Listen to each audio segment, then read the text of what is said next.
ఓం సాయిరాం. బాబా భక్తులందరికీ కూడా నమస్కారం అండి. అందరూ కూడా సుఖంగా సంతోషంగా ఎప్పుడూ కూడా ఆనందంగా ఉండాలి అని చెప్పి ఆ బాబాగారి తరపున నేను కూడా మనస్ఫూర్తిగా కోరుకుంటున్నాను. ఈరోజు బాబాగారు అందించే సందేశం ఏంటి అంటే కనుక, తల్లి, జనవరి 31 లోపు ఇది నీ కంట పడితే నిజంగా నీ అదృష్టమే తల్లి. మిస్ చేసుకోకు, రాసి పెట్టుకో అమ్మ. వదులుకుంటే జీవితాంతం బాధపడాల్సి వస్తుంది అని చెప్పి ఏదో తెలియని సందేశాన్ని ఈరోజు బాబాగారు మనకు అందించాలి అని చెప్పి మన ముందుకు వచ్చారండి.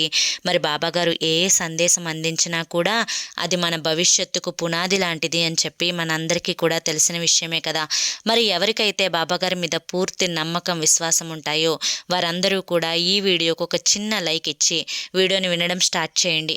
అంతేకాకుండా కింద కామెంట్ సెక్షన్లో ఓం సాయిరామ్ అని చెప్పి టైప్ చేయడం మాత్రం మర్చిపోవద్దు. దానికంటే ముందు చాలామంది కూడా గురువుగారి గురించి అడుగుతున్నారండి. అక్క, మేము ఎంతో కష్ట సమయంలో ఉన్నామక్క, ఈ కష్టాల నుంచి బయటపడతాము అన్న ఆశే లేకుండా పోయింది. ఈ కష్టాలన్నీ దూరం చేసుకోవడానికి మీకు తెలిసిన గురువుగారు ఎవరైనా ఉంటే చెప్పండి అక్క అని చెప్పి అడుగుతున్నారండి. నేను పదే పదే ఈ గురువుగారి గురించే ఎందుకు చెప్తున్నాను అంటే కనుక, నా జీవితంలో నేను కష్ట సమయంలో ఉన్నప్పుడు ఈ గురువుగారు చేసిన పూజల వల్ల ఆ కష్టం నుంచి బయటపడి ఈ రోజున నేను సంతోషంతో జీవితంలో ముందడుగు వేస్తున్నాను. అలాగే మీకు జరగాలి అని చెప్పి నా కోరికండి. అలాగే మీ జీవితాలలో ఎటువంటి సమస్యలున్నా కానీ శ్రీ షిరిడి సాయిబాబా ఆశీస్సులతో జ్యోతిష్యం చెప్పబడును. గురూజీ శివరామరాజు గారు. Phone number 9959422552. మీరు ఇప్పటి వరకు ఎన్నో చోట్ల జ్యోతిష్యం చెప్పించుకొని మీరు ఆశించిన మార్పులు మీ జీవితాలలో జరగలేదని చెప్పి బాధపడి ఉంటారు. కానీ ఇక్కడ అలా జరగదండి. మీ సమస్యలు ఏవైతే ఉన్నాయో, ప్రేమ, పెళ్లి, ఉద్యోగం, రాజకీయం, సంతానం లేక ఇబ్బంది పడుతున్నా, భార్యాభర్తల మధ్య గొడవలున్నా, అప్పుల సమస్యలున్నా, శత్రువుల సమస్యలున్నా, అవేంటో మీరు గురువుగారికి వివరించి చెప్పినట్లయితే వాటికి తగిన పూజలు చేసి మీకు గురువుగారు రోజులలోనే పరిష్కారాన్ని చూపిస్తారు. గురువుగారు చెప్పింది చెప్పినట్లుగా 100కు 1000% జరుగుతుందండి. నమ్మకంతో కాంటాక్ట్ అయ్యి సమస్యల నుంచి దూరం అవ్వండి. ఇక బాబాగారి యొక్క సందేశం విషయానికి వస్తే కనుక, తల్లి, జనవరి 31 లోపు ఇది నీ కంట పడితే నిజంగా నీ అదృష్టమేనమ్మా. ఎందుకు ఈ విధంగా చెప్తున్నాను అంటే కనుక, నువ్వు కొత్త సంవత్సరంలో అడుగు పెట్టే ముందు మొదటిగా నువ్వు కోరుకున్న కోరిక ఏంటి అంటే కనుక, ఈ సంవత్సరమైనా కానీ నా జీవితం సంతోషంతో నిండి ఉంటుందా, లేదా పోయిన సంవత్సరం లాగా నా జీవితం కష్టాలలో పడిపోతుందా, మరి ఈ సంవత్సరమైనా ఆనందంగా ఉంటే నాకు అంతే చాలు. ఇక నేను ఏమీ కోరుకోను. నా జీవితం కష్టాలలో పడి కొట్టుమిట్టులాడుతూ ఉంది. నా జీవితంలో ఈ కష్టాలన్నీ పోయేలా చూడు బాబా. ఈ కొత్త సంవత్సరం నుంచి నా జీవితం ఆనందంగా ఉండేలా చూడు నాయనా అని చెప్పి నన్ను స్మరించుకుంటూ కొత్త సంవత్సరంలోకి అడుగు పెట్టావు కదా బిడ్డ. మరి ఈ కొత్త సంవత్సరం అంతా కూడా నీకు ఆనందంగా ఉండడం కోసం నేను ఈరోజు ఒక చిన్న కథని వినిపించబోతున్నాను. ఈ కథని నువ్వు చివరి వరకు విను. అప్పుడే నీ జీవితంలో ఏది చేస్తే నువ్వు సంతోషంగా ఉంటావో, ఈ జనవరి 31 లోపు ఇది నీ కంట పడాలి అని నేను ఎందుకు అన్నానో నీకు పూర్తిగా అర్థమవుతుంది అని చెప్పి ఒక చిన్న కథని మనకి ఈరోజు బాబాగారు వినిపించాలి అనుకుంటున్నారండి. ఒక ఊరిలో భార్యాభర్త ఇద్దరు కూడా ఉన్నారనమాట. వారిద్దరికీ ఎంతో ఒకరంటే ఒకరికి ప్రేమ ఉంటుంది. వాళ్ళ ప్రేమకి గుర్తుగా భార్య గర్భవతి అవుతుంది. ఇక భార్య గర్భవతి అయిన తర్వాత భర్తకి రెట్టింపు ప్రేమ అయింది తన మీద. ఎంతో జాగ్రత్తగా చూసుకుంటాడు. తనకి కావలసినవన్నీ కూడా తీసుకొచ్చి పెడతాడు. తను ఇంట్లో ఉన్నంతసేపు తనని కాలు కింద పెట్టనివ్వకుండా తనకి కావలసిన పనులన్నీ కూడా చేసి పెడతాడు. ఇక అయితే ఇలాగే జరుగుతూ ఉండగా నెలలు కూడా దగ్గరకు పడ్డాయి. ఇక 9వ నెల సగం గడిచిన తరువాత తనకి కడుపులో ఏదో నొప్పిగా అనిపిస్తే వెంటనే క్షణం ఆలోచించకుండా భార్యను హాస్పిటల్లో జాయిన్ చేస్తాడు భర్త. ఇక తనకి మగబిడ్డ పుడుతుందా, ఆడబిడ్డ పుడుతుందా అని చెప్పి ఎంతో సంతోషంగా ఎదురు చూస్తాడు. ఇక తనకి పుట్టబోయే బిడ్డకు అవి ఇవి తేవాలి అని చెప్పి కొట్టు దగ్గరకు బయలుదేరుతాడు భర్త. ఇక ఇక్కడ భార్యకు నొప్పులు కూడా ఎక్కువవుతాయి. కొట్టు దగ్గరికి బయలుదేరి తనకు కావలసినవన్నీ కూడా తీసుకువచ్చి హాస్పిటల్ రిటర్న్ అవుతున్న సమయంలో ఒక పెద్ద యాక్సిడెంట్ జరిగి అక్కడికక్కడే చనిపోతాడు భర్త. ఇప్పుడే డెలివరీ అయ్యి తనకి పండంటి మగబిడ్డ పుడతాడు. చూడటానికి బాబు చాలా అందంగా ఉంటాడు. చక్కటి రూపం. తన లేత పెదవులతోటి అందరినీ కూడా తన కళ్ళు ఆకర్షించేలా చేస్తున్నాయి. ఇంత అందమైన బిడ్డ పుట్టి ఎంతో సంతోషంగా ఉన్న ఆ భార్యకు భర్త చనిపోయాడు అనే వార్త తెలుస్తుంది. తెలిసిన మరుక్షణం ఆనందం ఆవిరైపోతుంది. ఎంతో ప్రేమగా చూసుకునే భర్త చనిపోయాడే అని చెప్పి దిగులు పడుతూ ఉంటుంది. కన్నీరు మున్నీరయ్యేలా ఏడుస్తుంది. తన వాళ్ళు ఎంత ఓదారుస్తున్నా కూడా ఓదార్చడం లేదు. తనకి కన్నీరు ఆగడం లేదు. నా జీవితం ఏంటి స్వామి, ఒక సంతోషాన్ని ఇచ్చి మరొక సంతోషాన్ని దూరం చేశావు. నేను కూడా నా భర్తతో పాటు వచ్చేస్తాను అని చెప్పి చావు అంచుల వరకు వెళ్తుంది. ఒక్కసారి వెనక్కి తిరిగి చూస్తే పసి ప్రాణం అనేది ఇక్కడ అల్లాడుతూ కనిపిస్తుంది. జరిగిందేదో జరిగిపోయింది. ఇక నాకంటూ నా బిడ్డ తప్ప ఈ భూమి మీద ఎవ్వరూ కూడా లేరు. నా బిడ్డ కోసం నేను బ్రతికి ఉండాలి అని చెప్పి నిర్ణయించుకుంటుంది ఆ తల్లి. ఆ బిడ్డను ఎంతో అపురూపంగా పెంచుకుంటుంది. కానీ తన మనసులో దిగులు అనేది అలాగే ఉండిపోతుంది. బిడ్డకి 11 సంవత్సరాలు వస్తాయి. ఈ 11 సంవత్సరాలు గుండె రాయి చేసుకొని బిడ్డను పెంచుతుందే కానీ తనకి ఏర్పడిన దిగులు వల్ల అనారోగ్య పాలవుతుంది తల్లి. ఈ విధంగా అనారోగ్య పాలైన తల్లికి ఎలా నచ్చచెప్పాలో ఆ పసి ప్రాణానికి తెలిసేది కాదు. చూస్తూ చూస్తూ ఉండంగానే మంచాన పడుతుంది తల్లి. అమ్మా, నేను నిన్ను హాస్పిటల్లో జాయిన్ చేస్తాను, నీకేది కాదు, నీకు ఏమీ కాదు అని చెప్పి తన చిన్న చిన్న మాటలతో తల్లిని ఓదారుస్తాడు ఆ కొడుకు. ఎంత ఓదార్చినా కూడా తన చివరి దశ ఏంటో తనకి పూర్తిగా అర్థమైపోతుంది. చివరి మాటలుగా తన కొడుకుతో ఇవి చెప్తుంది. నాన్న, ఈ భూమి మీద ఎవ్వరూ మంచివాళ్ళు కాదు. ఎవరి స్వార్థం కోసం వారు పనిచేస్తూ ఉంటారు. ఎప్పుడైనా కానీ ఒకరి కింద చెయ్యి చాపావు అంటే వారి కింద నువ్వు లొంగి బ్రతకాలి అని గుర్తుంచుకో. అడుక్కు తిని బ్రతకడం కంటే చావడం మేలు అని తెలుసుకో. ఎవరి కింద చెయ్యి చాపవద్దు. కష్టపడి చదువుకో. కష్టపడి పని చేసుకొని వచ్చిన రూపాయితోనే కడుపు నింపుకో. నీకు ఇక అమ్మైనా నాన్నైనా నీకు నువ్వే కావాలి. ఎన్నో ఆశలతో నిన్ను కన్నాము నాయనా, కానీ నిన్ను పెంచుకునే అదృష్టాన్ని భగవంతుడు మాకివ్వలేదు. ఎవ్వరూ లేని లోకంలో నిన్ను ఒంటరిగా అనాథలాగా మిగిల్చి వెళ్ళిపోతున్నాము. నీకు ఆ దేవుడి ఆశీర్వాదాలు, మా తల్లిదండ్రుల ఆశీర్వాదాలు నీ వెన్నంటే ఉంటాయి. ఏమి చంపుకొని బ్రతికినా ఆత్మాభిమానాన్ని మాత్రం చంపుకొని బ్రతకకు అని చెప్పి ఆ తల్లి ఆ 4 మాటలు చెప్పి తన ప్రాణాన్ని విడిచిపెట్టి వెళ్ళిపోతుంది. బిడ్డ కన్నీరు మున్నీరు అయ్యేలా ఏడుస్తాడు. ఏం చెయ్యాలో తనకి అర్థం కావడం లేదు. తనకంటూ ఇక తన వాళ్ళు అంటూ ఎవ్వరూ లేకుండా పోయారు. ఒక అనాథలాగా మిగిలిపోయాడు. ఆ తల్లి సంపాదించిన డబ్బుతో కొన్నాళ్ళు కడుపు నింపుకుంటాడు. ఆ డబ్బు కూడా అయిపోతుంది. ఒకరోజు తనకి బాగా ఆకలి వేస్తుంది. అడుక్కు తిందామంటే అమ్మ చెప్పిన మాటలు గుర్తుకు వస్తున్నాయి. ఆకలి తట్టుకోలేకపోతున్నాడు. అప్పటికి తిని 4-5 రోజులవుతుంది. ఇక తినకపోతే చనిపోతానేమో అన్న స్థితిలో ఒక ఇంటి తలుపు తడతాడు. అమ్మా, నాకంటూ ఎవ్వరూ లేరు. ఆ ఇంట్లో నుంచి ఒక ఆవిడ వస్తుంది. ఆవిడతో ఇవన్నీ చెప్తాడు. అమ్మా, నాకంటూ ఎవ్వరూ లేరు. నేనొక అనాథను. అన్నం తిని 4 రోజులైపోతుంది. అన్నం పెడతాను అనే దిక్కు కూడా లేదమ్మా నాకు. కాసిన్ని మంచినీళ్ళు ఇస్తావా అని చెప్పి అడుగుతాడు. ఆ తల్లి మనసు చలించిపోతుంది. గ్లాసుడు పాలు 4-5 లడ్లు తీసుకొని వచ్చి ఆ బిడ్డకి ఇస్తుంది. ఆ బిడ్డ పాలను చూసి సంతోషపడిపోతాడు.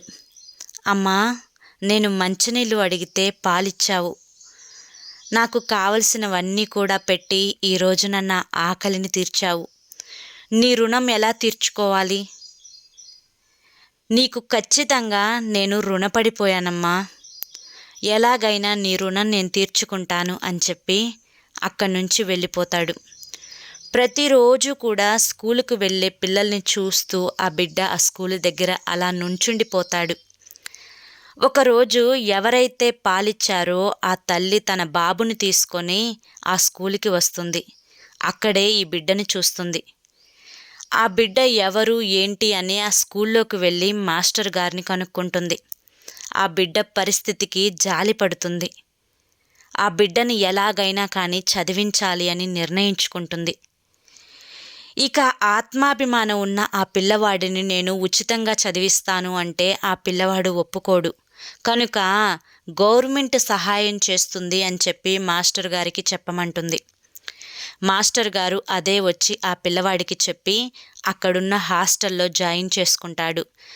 ఆ హాస్టల్కి ఎంత డబ్బు కావాలో అంతా ఆ తల్లి ఇచ్చి ఆ పిల్లవాడిని చదివిస్తుంది. ఇక తిండి ఆలోచన పోతుంది ఆ బాబుకు. టైంకి తిని టైంకి చదువుకుంటాడు కష్టపడి. స్టేట్ ర్యాంకులో పాస్ అవుతాడు. ఇక ఆ స్కూల్ విడిచిపెట్టే సమయం ఆసన్నమైంది. అతన్ని ఉచితంగా చదివించుకోవడానికి ఎన్నో కాలేజీలు ముందుకు వచ్చాయి. అతను డాక్టర్ చదవటానికి ఎంబీబీఎస్లో కూడా జాయిన్ అవుతాడు. ఇక ఆ స్తోమత లేక గవర్నమెంట్ వాళ్ళే అతని చదువుకు మెచ్చి ఉచితంగా చదివించడాన్ని చూసి ఆ తల్లి సంతోషపడుతుంది. ఆ బిడ్డను మనసారా ఆశీర్వదిస్తుంది. పై చదువులకు వేరే దేశాలకు వెళ్తాడు ఆ బాబు. ఇక ఇక్కడ ఆ తల్లి కొంచెం సంతోషంగా ఉంటుంది. చూస్తూ ఉండంగానే ఆ తల్లికి కూడా ఒక జబ్బు వస్తుంది. ఆవిడ కొడుకు మధ్యలోనే చదువు ఆపేసి ఒక వ్యాపారాన్ని చూసుకుంటూ ఉంటాడు. తన తల్లికి వచ్చిన జబ్బుని తెలుసుకొని చాలా బాధపడతాడు. తనకి ఉన్న ఆస్తులన్నీ అమ్ముతాడు. హాస్పిటల్లో చూపిస్తే ఆ తల్లికి క్యాన్సర్ అని చెప్తారు. వేరే దేశంలో ఆ తల్లిని జాయిన్ చేస్తే అతనికి అంటే ఆవిడకి పూర్తిగా నయం అవుతుంది అని చెప్పి వేరే ఒక డాక్టర్ చెప్పగా ఉంటున్న ఇల్లును కూడా అమ్మివేసి వేరే దేశానికి తీసుకొని వెళ్తాడు ఆ కొడుకు. అది చాలా పెద్ద హాస్పిటల్. బాగా డబ్బున్న వాళ్ళు మాత్రమే అక్కడ చేరతారు. ప్రస్తుతానికి ఏదైతే అది అవుతుంది అని ఉన్న డబ్బులు పెట్టి ఆ హాస్పిటల్లో జాయిన్ చేస్తాడు కొడుకు. తనకి ఉన్న జబ్బునంతా కూడా డాక్టర్ గారికి వివరించి చెప్తాడు. 1 నెల రోజులు అక్కడే ఉండాల్సి వస్తుంది. నెల రోజులకి చాలా ఖర్చు అయ్యే ఉంటుంది. పూర్తిగా ఒక డాక్టర్ యొక్క సహాయం వల్ల ఆవిడకు క్యాన్సర్ అనేది తగ్గిపోతుంది. చివరి రోజుగా ఇంటికి పంపించడానికి బిల్లు వేసిస్తారు. ఆ బిల్లును ఆ తల్లే తీసుకొని చూస్తుంది. ఆ బిల్లును చూసి కళ్ళలో నీరు జలజలా కారిపోతాయి. చాలా ఏడుస్తుంది. అమ్మా, ఎంత వేశారు బిల్లు అని చెప్పి కొడుకు అడుగుతాడు. ఇంతకీ ఆ బిల్లులు తీసుకొని కొడుకు కూడా చదువుతాడు. ఏమని రాసుంది అంటే కనుక, చిన్నప్పుడు పాలిచ్చి లడ్డూలు ఇచ్చి నా ఆకలి తీర్చిన ఆ తల్లి రుణం అనేది ఈ రోజున నేను తీర్చుకోగలిగాను అమ్మా. నువ్వు చదివించిన చదువు వల్ల ఈరోజు డాక్టర్ని అయ్యాను. నీ రుణం ఈ విధంగా తీర్చుకున్నాను అని చెప్పి రాసి ఉంటుంది. తలుపు చాటున ఉండి ఆ కుర్రవాడు అన్నీ చూస్తూ ఉన్నాడు. ఇంతకీ తన వ్యాధి నయం చేసిన ఆ పిల్లవాడు ఎవరు అంటే కనుక, చిన్నప్పుడు పాలిచ్చి ఆకలి తీర్చి చదువు చెప్పించిన ఆ పిల్లవాడే ఈ పిల్లవాడు. ఈ పిల్లవాడు పెద్ద డాక్టర్ అవుతాడు. ఆ డాక్టర్ అయ్యే ఈవిడ జబ్బుని కూడా పూర్తిగా తగ్గించగలుగుతాడు. ఈ విషయం తెలిసిన తల్లి చాలా సంతోషపడుతుంది. వెంటనే ఆ పిల్లవాడు ఆ తల్లి కాళ్ళ మీద పడి, అమ్మా, నీ రుణం ఏమిచ్చినా ఇంకా నేను తీర్చుకోలేను. నీ జబ్బు తగ్గిపోవడానికి నేనే కారణమమ్మా అని చెప్తాడు. ఆ తల్లి చాలా సంతోషపడుతుంది. నువ్వు ఏ డబ్బు కట్టాల్సిన పని లేదమ్మా. నీకు ఎప్పుడు అనారోగ్య సమస్యలు వచ్చినా కానీ నేనే చూసుకుంటాను. మీరిక్కడే ఉండండి. బాబుకు కూడా ఏదో ఒక ఉద్యోగం ఇప్పిస్తాను.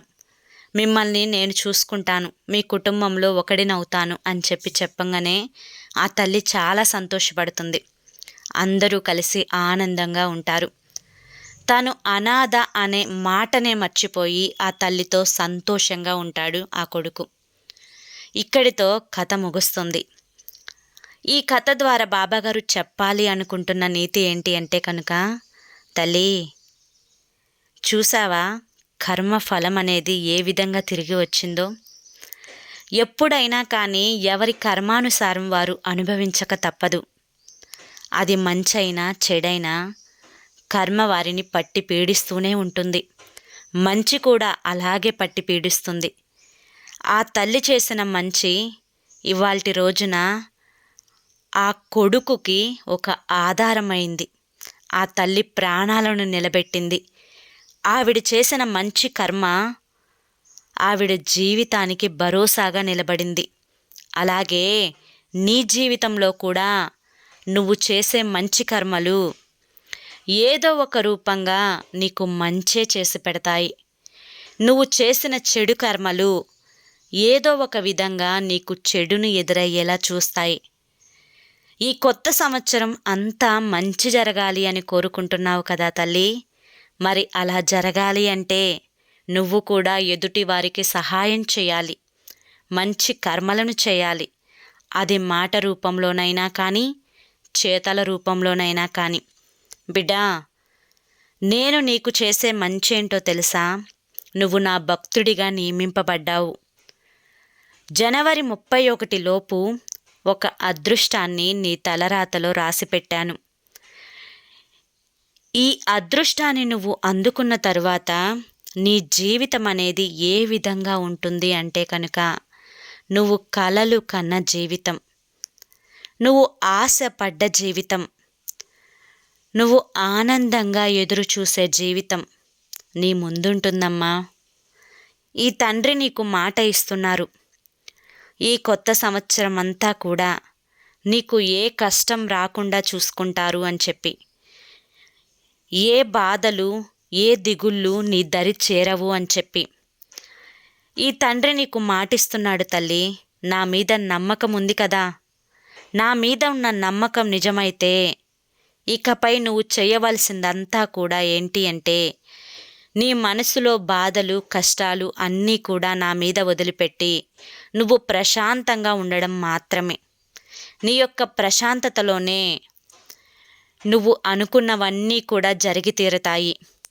ఈ కొత్త సంవత్సరం నీ జీవితంలో కొత్త వెలుగులను నింపబోతోంది. ఈ కొత్త సంవత్సరం నువ్వు అనుకున్న కోరికలన్నింటినీ కూడా తీర్చబోతోంది. ఈ కొత్త సంవత్సరం నీకు ఆరోగ్యాన్ని తీసుకొచ్చి పెట్టబోతోంది. ఈ కొత్త సంవత్సరం వృత్తి వ్యాపార ఉద్యోగాలలో నీకంటూ ఒక ఉన్నత స్థాయిని ఏర్పరచబోతోంది. మొత్తానికి నీకు ఆనందాలన్నీ కూడా పంచి ఇవ్వబోతోంది. నువ్వు చేయవలసిందల్లా ఏంటి అంటే కనుక, బిడ్డా, రాసి పెట్టుకో. నువ్వు ఎదుటి వారికి నీకు చేతనైనంత వరకు మాత్రం, నువ్వు చేయగలిగినంత వరకు మాత్రం మంచి చేయడం మాత్రమే అని చెప్పి ఈరోజు బాబాగారు మనకి చాలా చక్కటి సందేశాన్ని అందించారండి. మరి ఈ సందేశంలో ఎంతో గొప్ప ఆంతర్యం ఉంది కదా. అది మీ అందరికీ నచ్చింది, అర్థమైంది కదా. మరి నచ్చింది, అర్థమైంది అనిపిస్తే ఈ వీడియోకి ఒక చిన్న లైక్ ఇవ్వండి. కింద కామెంట్ సెక్షన్లో ఓం సాయిరామ్ అని చెప్పి టైప్ చేయండి. మీకు టైప్ చేయడం రాకపోతే ఒక చిన్న నమస్కారం సింబల్ కానీ ఒక లవ్ సింబల్ కానీ ఇవ్వండి.